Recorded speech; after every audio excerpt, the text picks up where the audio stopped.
সুপ্রভাত বন্ধুরা, আশা করছি সবাই ভালো আছো। আমরা সবাইও ভালো আছি। নতুন দিনের শুভেচ্ছা জানিয়ে আজকে দিনটি শুরু করছি। দেখতে থাকুন, আশা করছি ভালো লাগবে। আজকে আর ছাদ বাগান থেকে শুরু করিনি, তার একটা কারণ আছে। কারণটা পরে বলছি।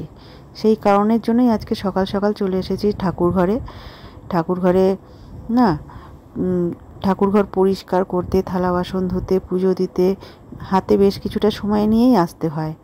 আর এই সময় সকালবেলায় তো ছোটো মেয়ে ঘুমোয়, তো আমি আমার মন মতো সময় নিয়ে পুজোটা দিতে পারি বলে আজকে একটু সকাল সকাল চলে এসেছি। এসে আমার পুজোটা সেরে ফেলছি। আর যে কথাটা বললাম যে আজকে সকাল সকাল এসে পুজো দিচ্ছি, তার যে কারণটা সেটা হলো আমার বড় মেয়ে সোনা। সে কাল রাতে শোয়ার সময় হঠাৎ করে বায়না করেছে। এখন তো আমাদের এখানে বেশ কিছুদিন বৃষ্টি হচ্ছে, তো আমি তো তেলের জিনিসটা খুব বেশি করি না, তো ওকে একটু লুচি বা কচুরি করে দিতে হবে। তাই ভাবলাম ওকে লুচি বা কচুরি করে দিতে গেলে আমার তো ছোটো মেয়েকে নিয়ে আমি অত তাড়াতাড়ি পেরে উঠি না। তাই সকাল সকালই ঠাকুরের পুজোটা সেরে নিই। ঠাকুর ঘর পরিষ্কার করে এখানে থালা বাসন সব ধুয়ে ঠাকুরের পুজোটাও তাই সেরে নিলাম। আর দেখো, আজকে গাছ পাকা একটা সবেদা পেরেছিলাম, সেটাই ঠাকুরকে ভোগে দিয়েছি।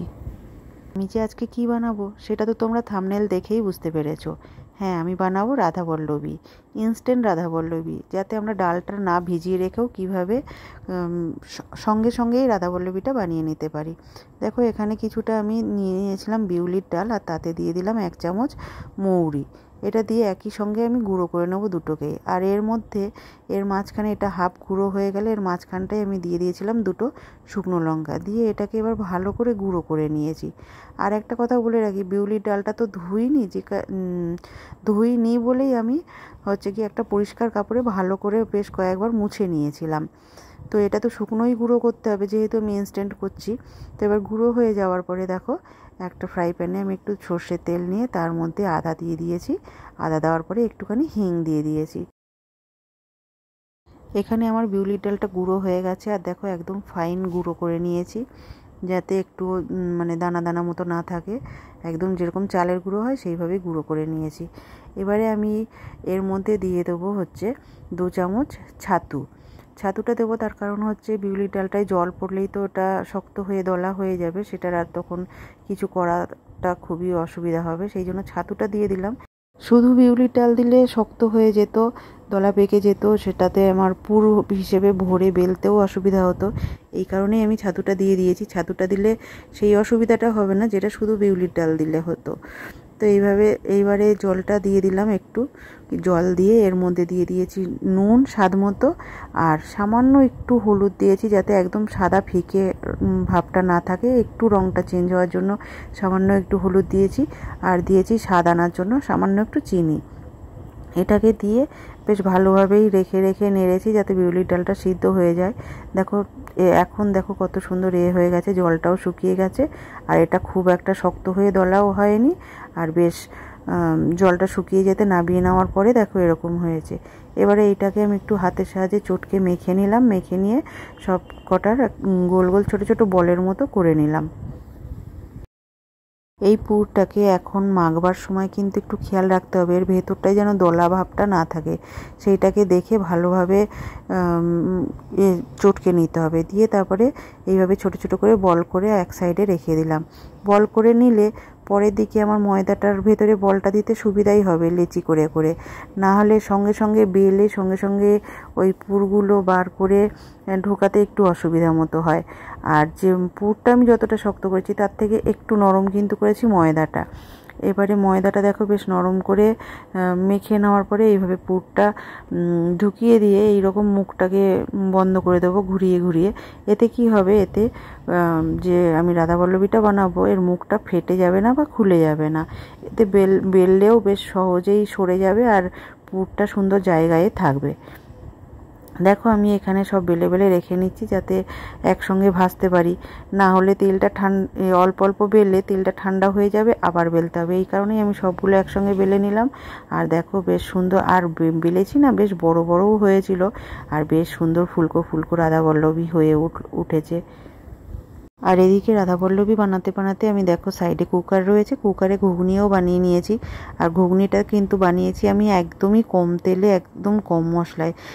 সোনা তো সকাল সকালই এরকম রাধাপল্লবী আর ঘুগনি পেয়ে ওর তো ভীষণ আনন্দ যে সকাল সকালই এরকম তেল তেলে খেতে পারবে ভেবেই। তো বন্ধুরা, আমি যেভাবে ইনস্ট্যান্ট রাধাপল্লবী তৈরি করলাম তোমাদের কেমন লাগলো তোমরা অবশ্যই কমেন্ট করে জানিও, আর ভালো লাগলে অবশ্যই একটি লাইক করে দিও। আর দেখো এখন আমি বিকেলবেলা চলে এসেছি আমরা নার্সারিতে কিছু গাছ কিনবার জন্য। নার্সারিতে এসেছি, দেখো নার্সারি থেকে কি কি নিলাম পরে দেখাচ্ছি, আগে নিয়ে নিই সব। আমার মেয়ে শুধু কালারফুল নেবে পাগলা করে দিচ্ছে। কত রকমের গাছ, কোনটা ছেড়ে কোনটা নেব। আচ্ছা নেব। পুরুষ ফুলগুলোর কি সুন্দর কালার দেখো। হ্যাঁ এই কালারটা আগে দেখিনি আমি। আপনি কালারটা দেখছেন না, এই কালারগুলো আনকমন কালার।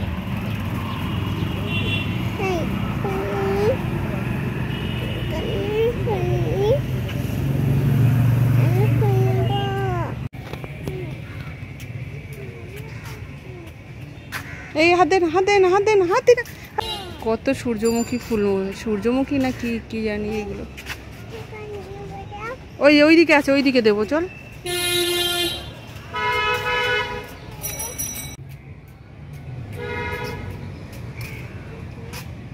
হাত দে না, হাত দেয় না, বোকা দেবে।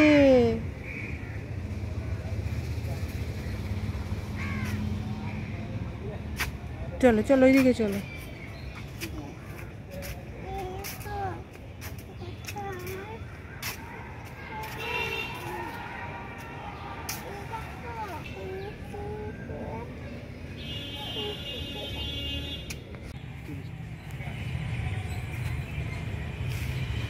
এই দেখো বন্ধুরা, আপেল গাছ। এটা কোথাকার আপেল? মালয়েশিয়ার আপেল গাছ। হয়েছে একবারও আপেল? বাপরে,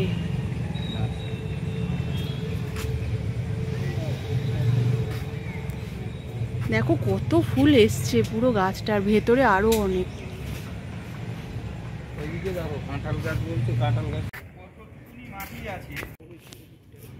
এইটা দেখো কাঁঠাল গাছটা, দেখো গাছটা দেখো কতটুকু ছোট্ট, আর কাঁঠালটা দেখো। বলছে আরো নাকি 6-7টা খেয়ে নিয়েছে। একটা কাঁঠাল গাছ নেওয়ার ইচ্ছে। এইগুলো দেখো ছোট্ট গাছে কত ফল এসছে, প্রত্যেকটা গাছে ফল এসছে। আর এই জামড়া গাছ দেখো। আমাদের এত ছোট ছাদ, মনে হয় যেন সব নিয়েই লাগিয়ে দেই, ভীষণ ভালো লাগে। তো এই যে জাম গাছে জাম এসছে, কত জাম হয়েছে দেখো, বাপরে বাপরে, এত ছোট ছোট গাছ আর প্রচুর জাম।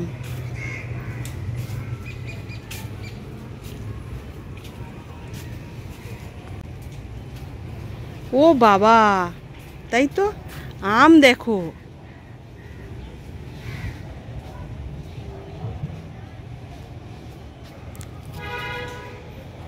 আম দেখো, আম আর পেয়ারা গাছে পেয়ারা, কত ছোট ছোট গাছে কত আম।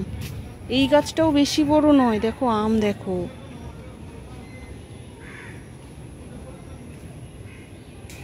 এই দেখো আম, গাছটা পুরো নুয়ে পড়ছে, এত আম। এই গাছে লেবু দেখো।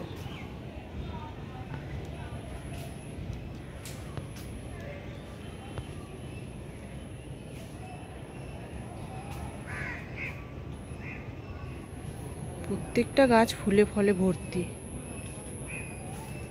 আবার ওইদিকে একটা আম গাছই, বাবারে কি বিশাল আম হয়েছে ওই গাছটায়ও। দাঁড়াও তোমাদের কাছে নিয়ে গিয়ে দেখা। এই দেখো একটা আমড়া গাছ, কত আমড়া হয়েছে।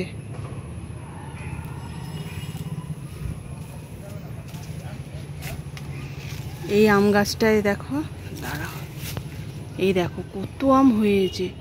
গাছটা বেশি বড় না, দেখেছো?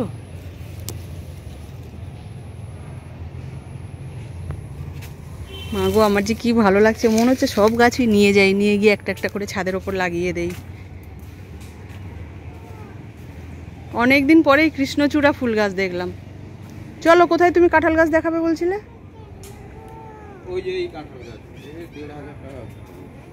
এইগুলো ওই এই সেমই এইগুলোই একই জিনিস ওইগুলো। তা ওই যে দুটো লাউ নিয়ে নিয়েছি। এই লঙ্কাগুলো দেখো, দেখে গেছে তাই দেখ। এত ফলন্ত গাছ দেখে আমি না বারবার ফলে হাত দিয়ে দিচ্ছি, আর পেছন থেকে দাদা মনে করিয়ে দিচ্ছে ফলে হাত দেবেন না। কোথায় আমি আমার মেয়েকে বারণ করব, কোথায় ওই দাদা আমাকে বারণ করছে। আজকে যে গাছগুলো নার্সারি থেকে নিয়ে এসেছি, তো সেগুলো বাড়িতে আনার পরে তোর বাবা ছাদে নিয়ে চলে গেছে, গাছগুলো বসিয়ে দিতে হবে। সেই জন্য তোমাদের দেখাতে পারলাম না। কালকে সকালে গিয়ে ছাদে দেখিয়ে দেবো কী কী গাছ এনেছি। একটা এনেছি মিষ্টি কামরাঙা গাছ। মিষ্টি কামরাঙা গাছ আমাদের আগেও ছিল, তারপরেও আমরা এনেছি। সেই আগের গাছটা না হচ্ছে গিয়ে মারা গেছিলো। মানে এগুলো তো সেই কি বলে কলম করা গাছ। ওই গাছটা এমনভাবে কলম করা হয়েছিল যে গাছের মানে কাণ্ডটা গোড়ার কাছ থেকে একটা দড়ি না কি একটা চলে গিয়েছিল, যে কারণে গাছটাকে দুভাগ হয়ে গেছিলো।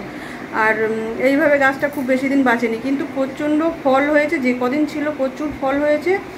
এত সুন্দর মিষ্টি কামরাঙাটা, তো সেটা মারা গেছে বলে আমরা আবার একটা নিয়ে এসেছি। আর নার্সারির তে কী কী গাছ দেখলাম তো তোমাদের দেখালাম। একটা কাঁঠাল গাছ খুব পছন্দ হয়ে গেছিলো, কিন্তু যা দাম বললো, তো দেখি আবার ওর বাবা বলছে কালকে যাব, দেখি কত কি দাম নেয়। নেক্সট ফাইনাল করে দামটা ঠিকঠাক করে তারপরে ওই কাঁঠাল গাছটা নিয়ে আসবো।